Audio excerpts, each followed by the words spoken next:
Oi, meninos, tudo bem? Tudo tranquilo? Espero que sim. Estamos aí na semana de festa junina, né? Já estamos em junho, nossa primeira aula em junho.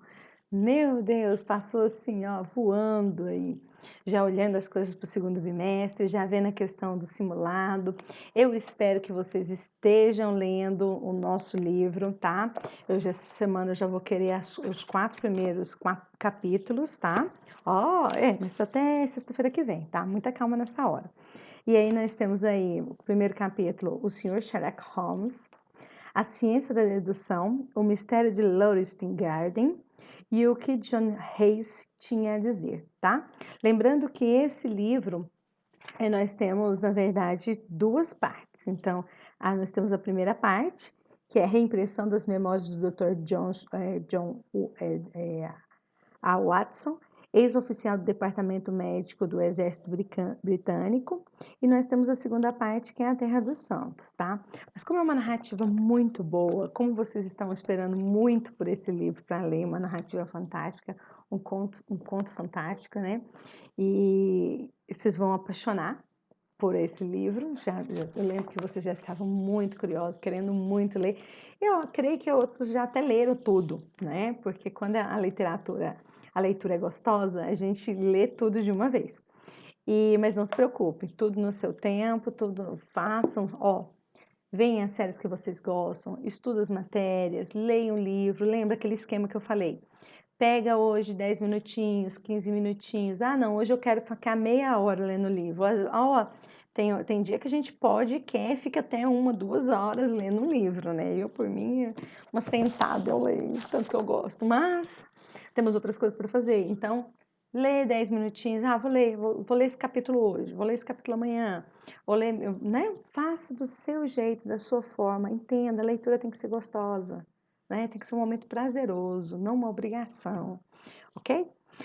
Então, hoje eu vou repetir com vocês intertextualidade, vou fazer a correção dessa intertextualidade que eu já tinha passado na primeira semana de maio, lembra?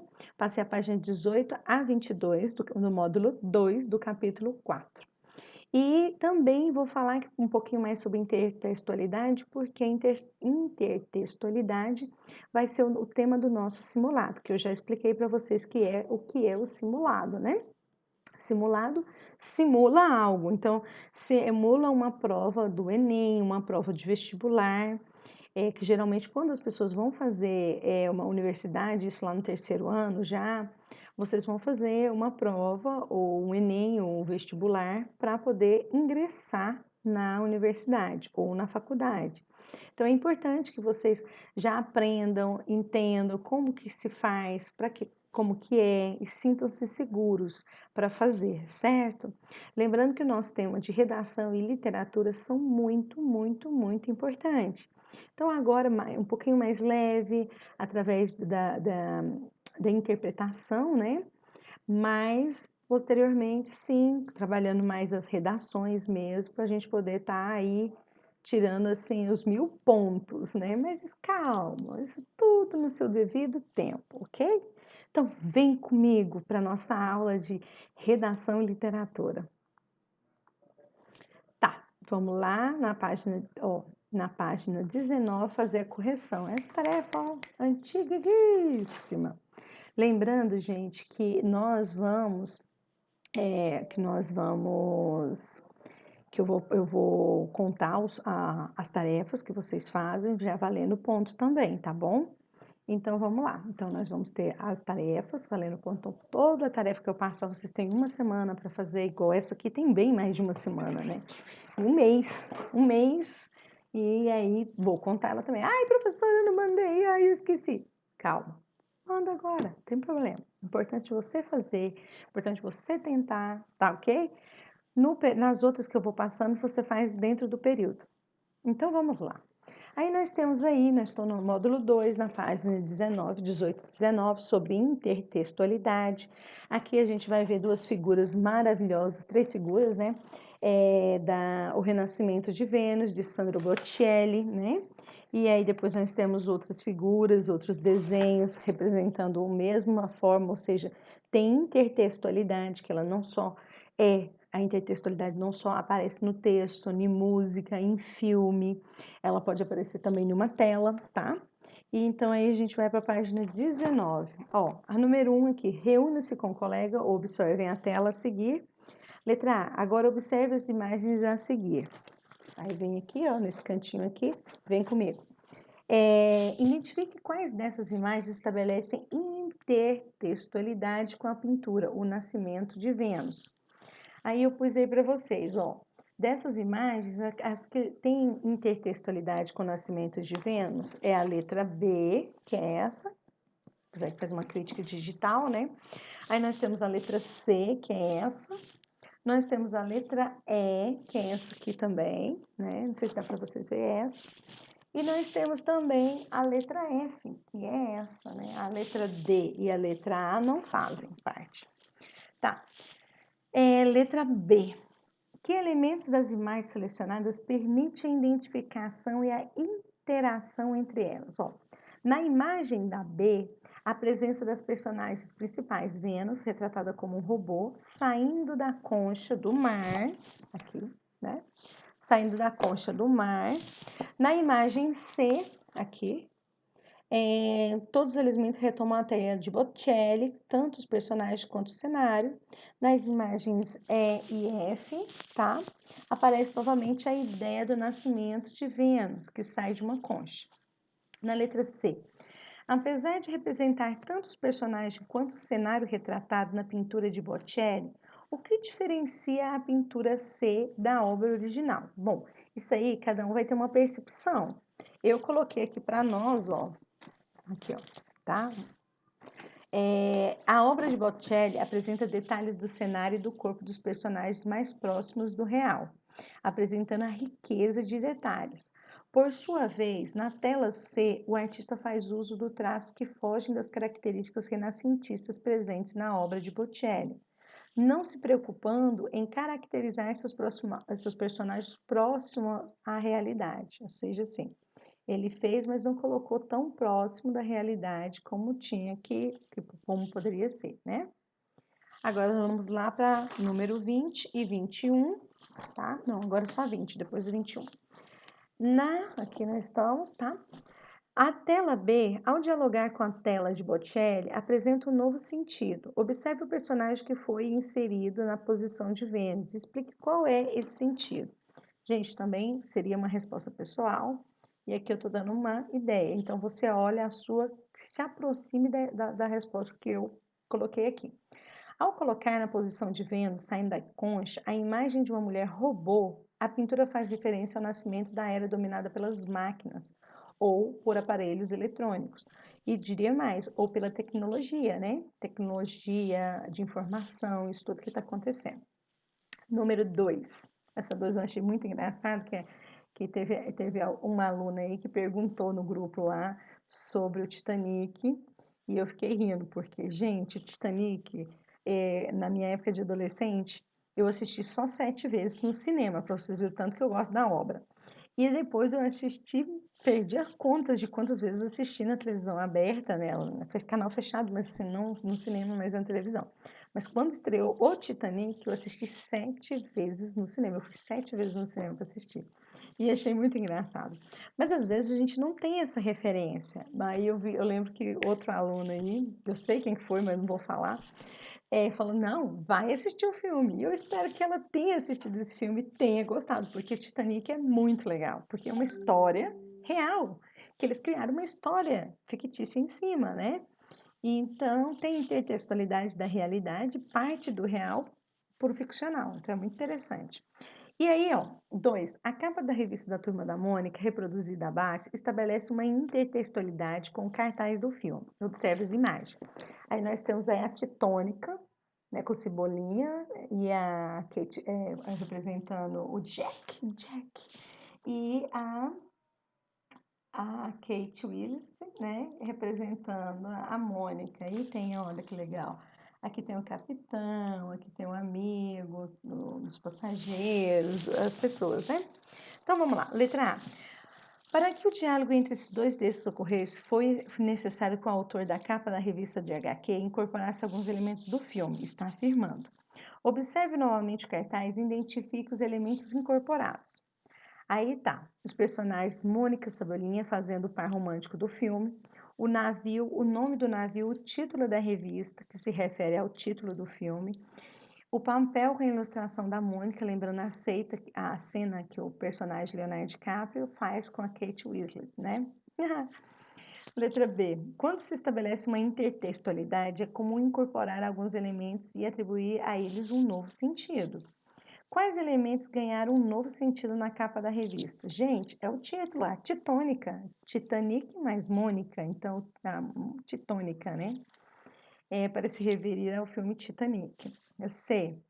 Trata-se de uma.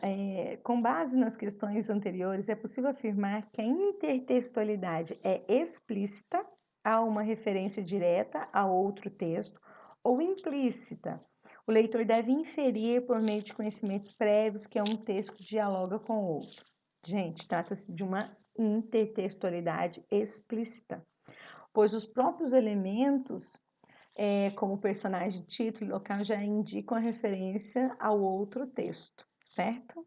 Então, assim, tá na cara, né? E aí a gente vem para baixo aqui, deixa eu colocar aqui assim mais ou menos. Não, vou deixar aqui. Número 3, bora lá, na página 21, aí nós temos os pares de texto a seguir estabelecem uma relação de intertextualidade. Aí nós temos a Capitu, né? E nós temos o Machado de Assis falando, né, que é ele que conta a história de Capitu, né? E o segundo par nós temos a Chico Buarque, 12 anos, e Cassimiro de Abreu, meus 8 anos.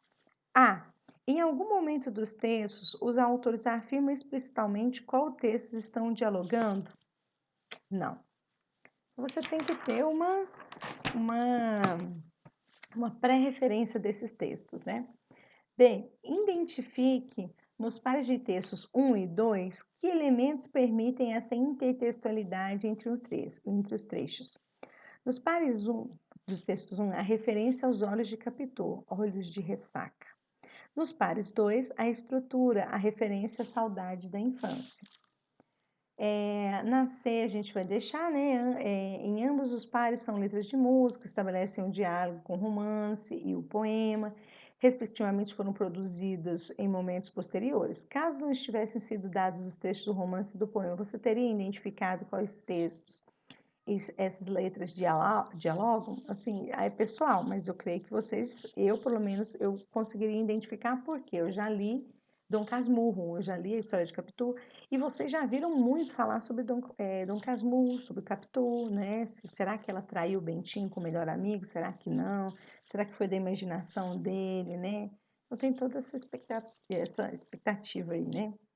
4. O que está sendo representado nesse trecho? Leia o trecho de uma crônica. Aí temos aí, né, o tempo de delicadeza.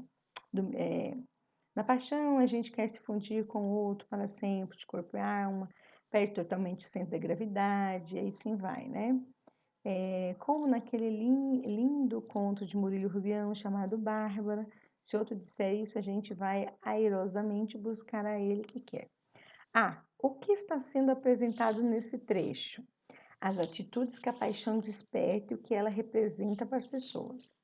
B. O trecho da crônica realiza intertextualidade com outro texto.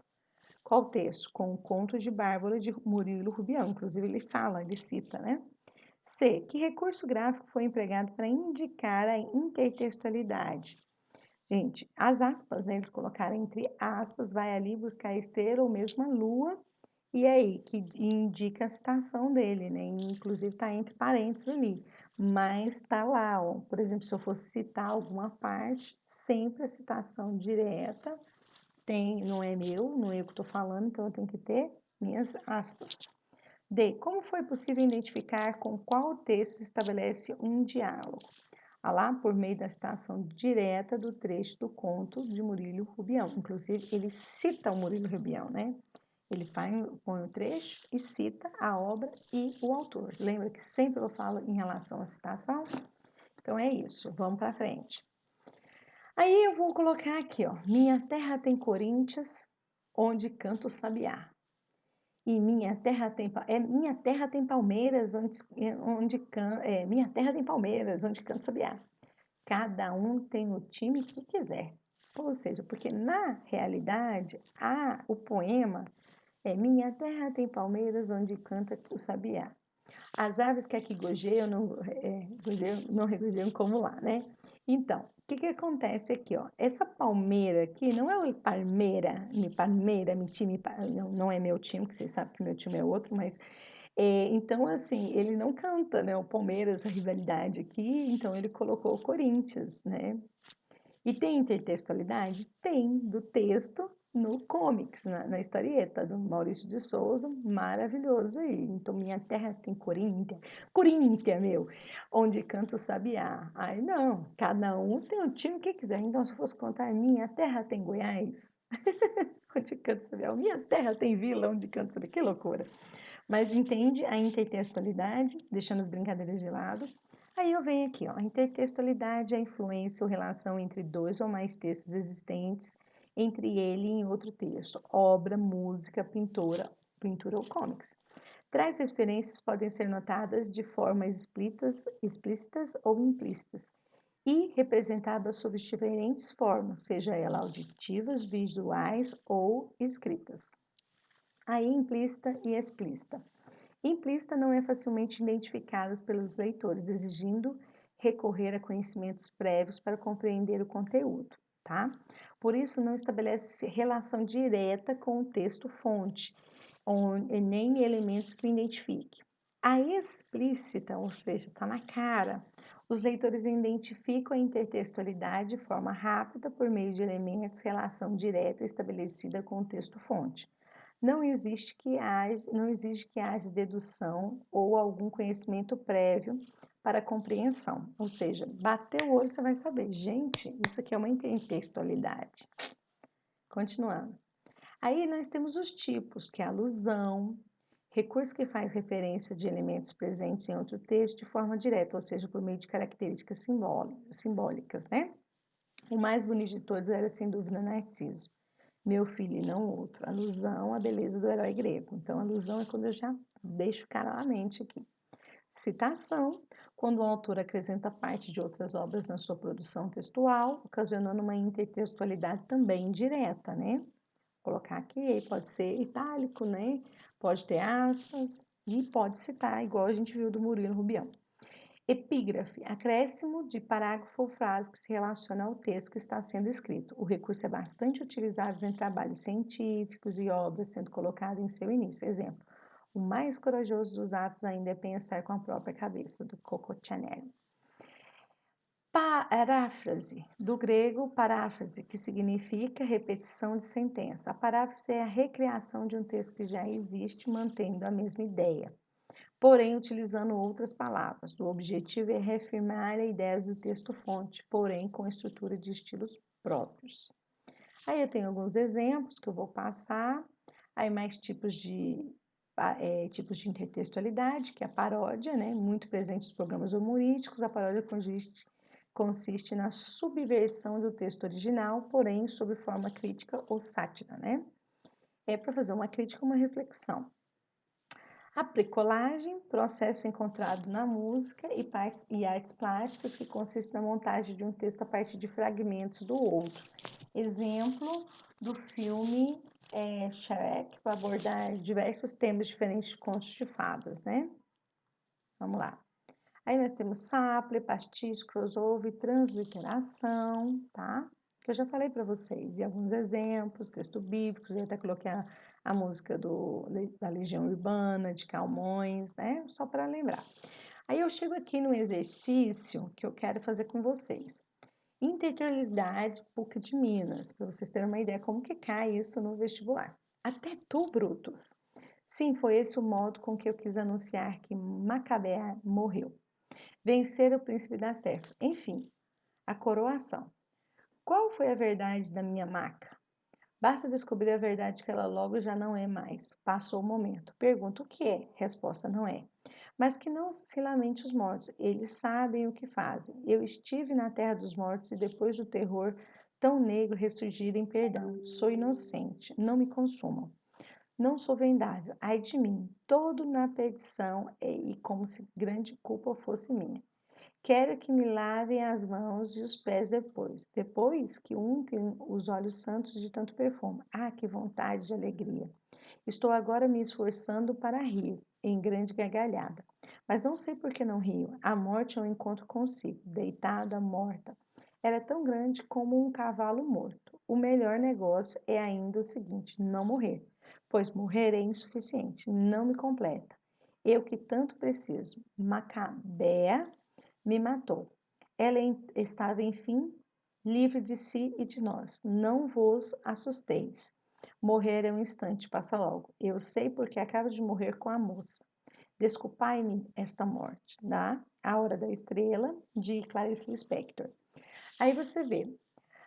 Leia o trecho a seguir. Até tu, Brutus, quero que me lavem as mãos e os pés, depois que os unte com óleos santos de tanto perfume. Desculpai-me esta morte.